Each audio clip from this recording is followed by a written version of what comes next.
Buenas tardes, como todos los sábados estamos aquí con ustedes para tratar de comprender cómo y por qué el mundo gira al revés. Muchas noticias del ámbito internacional. Ayer Ecuador aprobó por fin su ley de radio, televisión, de comunicaciones. Importante paso que se da en Ecuador. Y ya que hablamos de comunicaciones, en primer lugar, tenemos que mandarle un gran abrazo solidario, por supuesto, a todos los trabajadores de la radio y la televisión pública griega que están resistiendo, que tomaron las instalaciones después del cierre sorpresivo por parte del gobierno. Están ahí resistiendo. Muy importante lo que están haciendo en Grecia y la solidaridad, por supuesto, de trabajadores de la cultura y de la televisión en gran parte del planeta. Entre los temas que elegimos, a veces le decimos es difícil elegir temas porque son tantísimos, tenemos el nuevo caso de espionaje que se filtró en los Estados Unidos. Vamos a tratar de ver de qué se trata porque involucra directamente a la CIA. Y además tenemos un invitado de lujo, Abel Prieto. Él es cubano,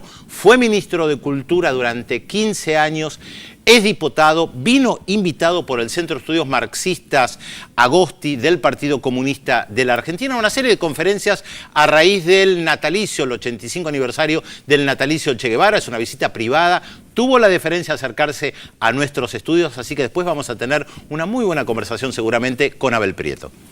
Y vamos a estar hablando también, Pedro, de un conflicto entre Egipto y Etiopía, un conflicto por una represa hidroeléctrica que este segundo país empieza a construir, empieza a hacer las obras sobre uno de los ramales principales del río Nilo. Esto tiene que ver no solo con algunas cuestiones que han, digamos, relegado los intereses de algunos de los pueblos de África, como en este caso el de Etiopía, sino también con el tema de un recurso como el agua que cada vez más son los especialistas, los planificadores que consideran que va a ser el recurso de las disputas principales de a quién más, mucho más que el petróleo, mucho más que la tierra, inclusive, según algunos. ¿Qué es lo que está pasando en África con el tema de esta represa sobre el río Nilo, el conflicto entre Egipto y Etiopía, cómo se involucran otros países de la región? Lo vamos a ver en un informe y posteriormente analizar. Y también el tratado sobre armas que se firmó en Naciones Unidas, un controvertido tratado que tiene que ver con todo lo que es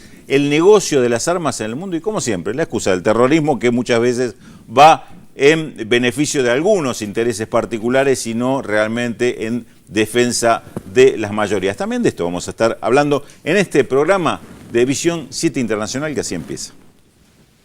Las revelaciones del ex empleado de la CIA que filtró el espionaje cibernético que practica el Servicio de Inteligencia estadounidense golpea la Casa Blanca.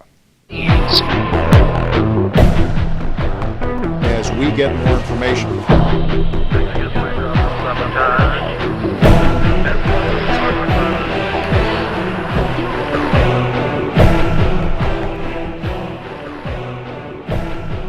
You recognize that some of these things are actually abuses, and when you talk to people about them in a place like this where this is the normal state of business, people tend not to take them very seriously, and until eventually you realize that these things need to be determined by the public, not by somebody who was simply hired by the government.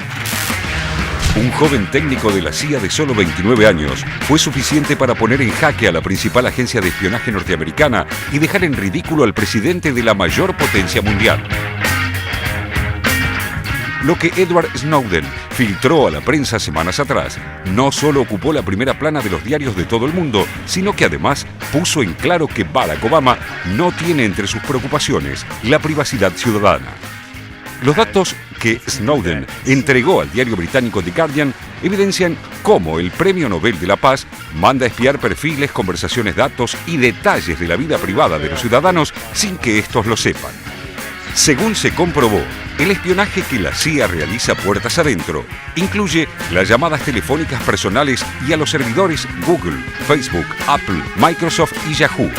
Todo con la excusa de la amenaza terrorista. La noticia se transformó en un escándalo que pronto golpeó las puertas de la Casa Blanca y obligó a Obama a salir al cruce con una verdad a medias. Según dijo, es imposible pedir un 100% de privacidad y 100% de seguridad al mismo tiempo. Además, aseguró que gracias al ciberespionaje se han evitado atentados terroristas de los que no dio detalles. with this issue. Todo ello amparado en la legislación que hizo aprobar el republicano George W. Bush cuando declaró su guerra al terrorismo global. No obstante, todavía es poco lo que se sabe sobre lo que escuchan, miran o leen los agentes del FBI y de la Agencia Nacional de Seguridad.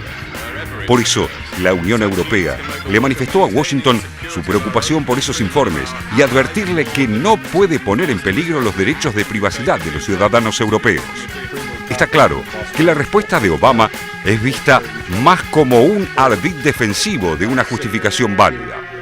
Para el New York Times, que suele apoyar las políticas demócratas, el presidente pierde credibilidad y su accionar representa un abuso de poder que requiere explicaciones verdaderas. I think that the public is owed an explanation of the motivations behind the people who make these disclosures that are outside of the democratic model. When you are subverting the power of government, that's a fundamentally dangerous thing to democracy. También, republicanos y demócratas rechazaron el programa de vigilancia de la agencia. Pero donde la sociedad norteamericana aparece dividida es respecto de la calificación del informante. Para algunos, como las 22.000 personas que peticionaron en la página web de la Casa Blanca para que Obama no lo inculpe, Snowden no ha hecho nada malo. Otros, en cambio, equiparan su proceder con el del soldado Bradley Manning, condenado por dar información al portal Wikileaks. Snowden, quien se encuentra refugiado en Hong Kong y afronta un pedido de extradición de Estados Unidos, trabajó durante 10 años en el ámbito del espionaje, primero con la CIA, luego con empresas que colaboraban con la inteligencia y más recientemente para la Agencia Nacional de Seguridad. Desde allí, tuvo acceso a la información secreta. Poco antes de desaparecer de escena, Snowden explicó que no se arrepiente de haber filtrado la información clasificada. Cree que hizo que los estadounidenses entiendan que tienen el poder de decidir si están dispuestos a ceder su privacidad a un estado de vigilancia constante. This is the truth, this is what's happening. You should decide whether we need to be doing this. Todo esto sorprendió a una sociedad que pensaba que era historia pasada, desde que en 2006 los medios revelaron que el gobierno de Bush hijo había desarrollado una enorme base de datos de registros telefónicos. La Patriot Act, aprobada en 2001 con los escombros del World Trade Center como fondo, autorizaba al gobierno a recoger datos privados. En 2008, bajo una fuerte presión, el Congreso enmendó la Ley de Vigilancia de la Inteligencia Extranjera para reforzar los controles y proteger a las compañías, y se aprobaron leyes para garantizar la inmunidad a las empresas privadas que cooperaran con la comunidad de inteligencia. Esto permitió la creación del programa PRINCE, que ahora utilizó Obama. Tras la filtración del ex técnico, el gigante Microsoft, que según el New York Times fue el primero en sumarse al PRINCE, desmintió su participación y aseguró que solo cumple con pedidos sobre cuentas o identidades específicas. También Google negó haber acordado una entrada secreta para la inteligencia estadounidense, y lo mismo Yahoo, que reafirmó el cuidado de sus usuarios. A pesar de esto, la idea de una vigilancia extrema parece haber calado hondo en la conciencia del estadounidense medio. Por estos días, la célebre novela 1984, donde hace 60 años el británico George Orwell anticipaba una sociedad vigilada por un omnipresente gran hermano, aumentaba sus ventas un 337%. Quizás para reafirmar una vez más que la realidad es solo una imitación del arte.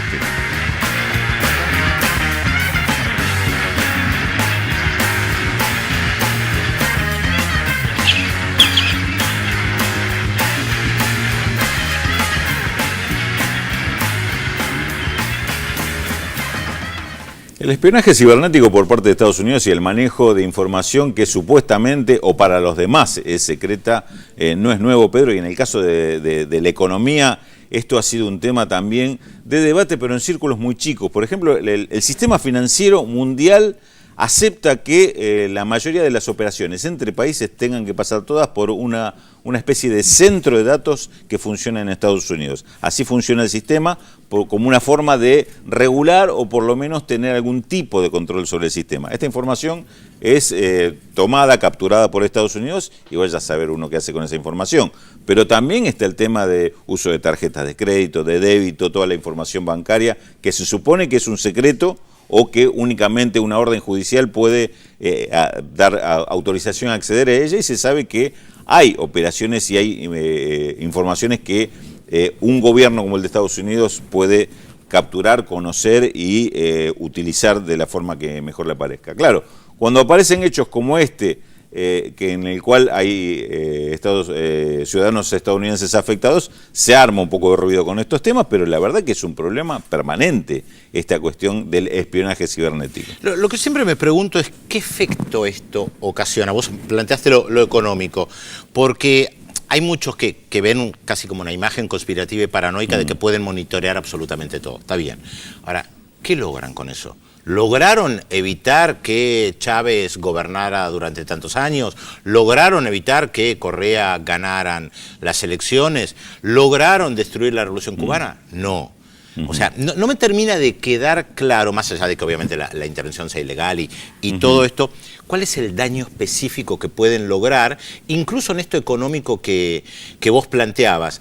Porque los secretos financieros que muchas veces se terminan revelando, lo terminan revelando gente que investiga y ahí es donde no me termina de cerrar. Sí. ¿Entendés lo que planteo? Sí, no, tal cual. Digamos, porque a mí me parece que hay dos aspectos, en principio, para acercarse a una lectura de esto que obviamente no tiene una respuesta demasiado clara o precisa a lo que vos planteás como interrogante, pero evidentemente hay cuestiones que se plantean como excusa. Esto de la persecución del terrorismo es una excusa para hacer este tipo de intromisiones dentro de los datos de un ciudadano, de un país, de una institución.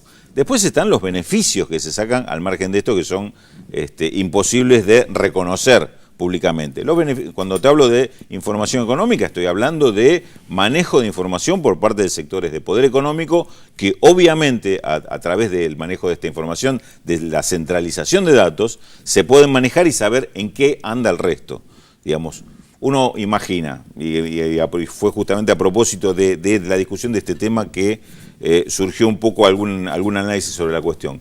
¿Qué pasaría si países, por ejemplo, como en Latinoamérica, en Sudamérica, intentaran armar su propio circuito de comercio, de transferencias financieras, de ayuda financiera? Sí, llevemos UNASUR, por ejemplo, al plano económico, al plano de la ayuda, o inclusive hasta de maniobras contra mercado cuando hay algún ataque especulativo sobre algunos países. Y uno quizás le convendría no hacer público este tipo de operaciones que van justamente a atacar las expectativas que están manejando ciertos sectores que atacan un país. Bueno, esta información puede ser tan secreta si existen este tipo de filtraciones, o más que filtraciones, controles casi satelitales que hay sobre este tipo de operaciones. ¿Quién controla? ¿De qué lado está parado? ¿De evitar que haya un ataque especulativo contra el país o está del lado de quienes están atacando especulativamente y financieramente a un país? No minimizo la información. No, digo